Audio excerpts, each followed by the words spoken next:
नमस्कार मेरे मित्रों, मैं धीरज सिंह आप सभी का सिंह एक्सीलेंट एकेडमी में स्वागत करता हूं।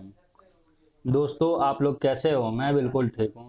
दोस्तों, आज के सेगमेंट में जानेंगे कि रकबा किसे कहते हैं, व्हाट इज द एक्रेज, दाखिल खारिज क्या होता है, व्हाट इज म्यूटेशन, ट्रस्टी किसे कहते हैं, हु इज द ट्रस्टी, बेनामी संपत्ति किसे कहते हैं, व्हाट इज बेनामी प्रॉपर्टी, पावर ऑफ अटर्नी किसे कहते हैं, what is power of attorney, चकबंदी किसे कहते हैं, व्हाट इज अ कंसोलिडेशन। आइए इसी के साथ हम आपको एक एक करके सबकी परिभाषा बताते हैं। रकबा किसे कहते हैं?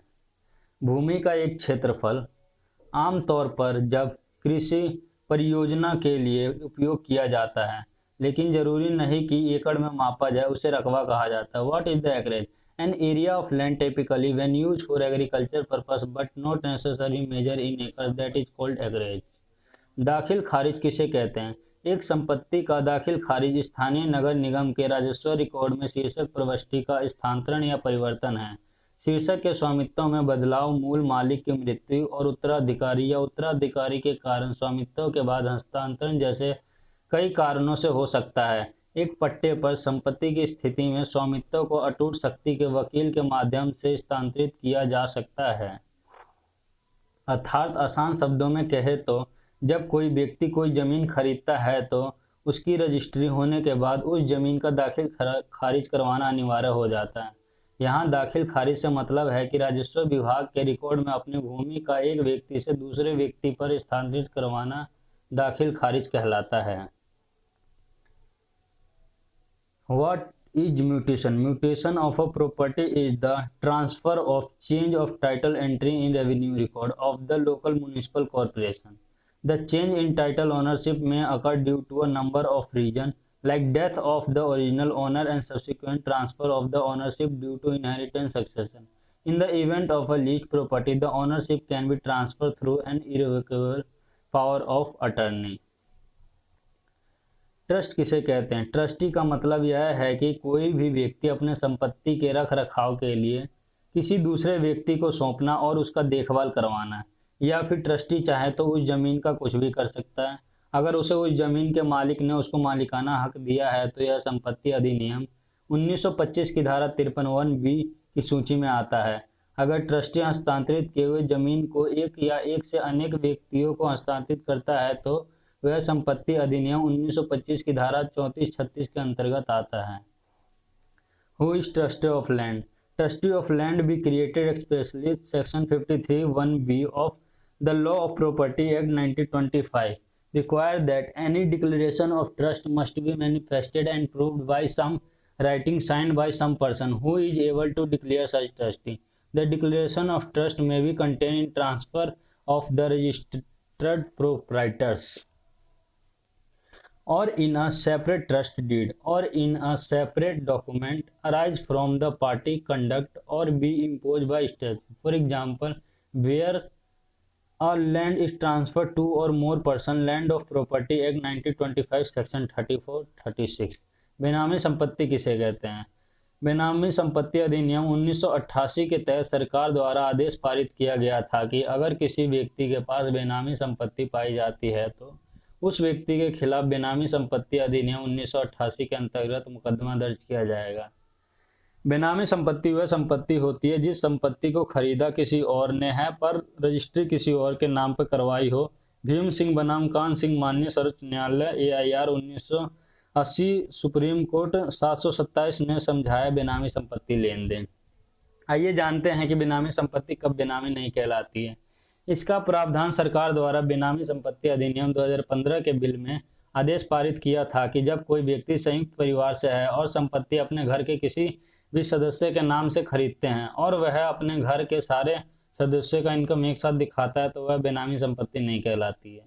अगर किसी व्यक्ति के खिलाफ बेनामी संपत्ति का मुकदमा दर्ज होता है तो उस व्यक्ति के खिलाफ बेनामी संपत्ति अधिनियम 1988 की धारा 53(2) के तहत 7 साल की सजा या फिर फाइन या फिर दोनों से दंडित किया जाएगा। What is benami property? The honourable supreme court in Bhim Singh versus Kan Singh AIR 1980 supreme court 727 page number has explained benami property transaction as a where a person buy a property with his own money but in the name of another person without any intention to benefit such other person. The transaction is called benami and the property is called benami property. This means by law if you buy a property in the name of your parents two can be declared as benami. The parliament has passed the benami transaction prohibited act with the assurance from finance minister Arun Jaitley that genuine religious trust would be kept out of preview of this new legislation under section 353 this new act will make a provision of 7-year imprisonment and fine replacing the 3-year jail term or fine or both. Power of attorney किसे कहते हैं? Power of attorney एक दस्तावेज है जो आपको अपनी संपत्ति, वित्तीय या चिकित्सा मामलों का प्रबंधन करने के लिए किसी व्यक्ति या संगठन को नियुक्ति करने की अनुमति देता है। जब कोई व्यक्ति अपने चल या अचल संपत्ति का पावर ऑफ अटर्नी किसी दूसरे व्यक्ति को देता है तो उस संपत्ति पर दूसरे व्यक्ति का मालिकाना हक हो जाता है, जिसे पावर ऑफ अटर्नी दिया गया है। पावर ऑफ अटर्नी तब दिया जाता है जब संपत्ति का मालिक कहीं और रहता है या फिर वह मानसिक रूप से बीमार रहता हो या और भी कारण हो सकते हैं। पावर ऑफ अटर्नी दो प्रकार के होते हैं। पहला, general power of attorney. General power of attorney उसे कहते हैं जिसे प्रिंसिपल ने एजेंट के रूप में नियुक्त किया हो और वह एजेंट उस प्रिंसिपल के संपत्ति से संबंधित जितने भी कार्य होंगे, चाहे प्रिंसिपल के जमीन को बेचना हो या उसके लिए जमीन को खरीदना हो या फिर किसी तरीके का कैंसिलेशन डीड बनाना हो या फिर बेनामा करना हो या फिर किसी भी कागज को एग्जीक्यूट करना हो, उसके सारे काम एजेंट पावर ऑफ अटर्नी अधिनियम 1882 के अंतर्गत करेगा। Second, special power of attorney. Special power of attorney उसे कहते हैं जिसमें प्रिंसिपल द्वारा अपने एजेंट को किसी भी दस्तावेज को रजिस्ट्रार के सामने उपस्थित करने का अधिकार देता है। एजेंट सिर्फ उन्हीं दस्तावेजों को रजिस्ट्रार के सामने उपस्थित करता है जिसे प्रिंसिपल द्वारा एग्जीक्यूट किया गया हो। भारतीय रजिस्ट्रेशन अधिनियम 1908 के तहत पावर ऑफ अटर्नी को रजिस्टर करवाना अत्यंत आवश्यक होता है और इसके अंतर्गत पावर ऑफ अटर्नी तभी तक मान्य होगा जब तक प्रिंसिपल जिंदा रहेगा। अगर प्रिंसिपल की मृत्यु हो जाती है तो पावर ऑफ अटर्नी अमान्य हो जाएगा। What is power of attorney? A power of attorney is a document that allows you to appoint a person or organization to manage your property, financially or medical affair. If you become unable to do so, however, or power of attorney are not created equal. Each type gives your attorney, in fact, the person who will making decision on your behalf, a different level of control.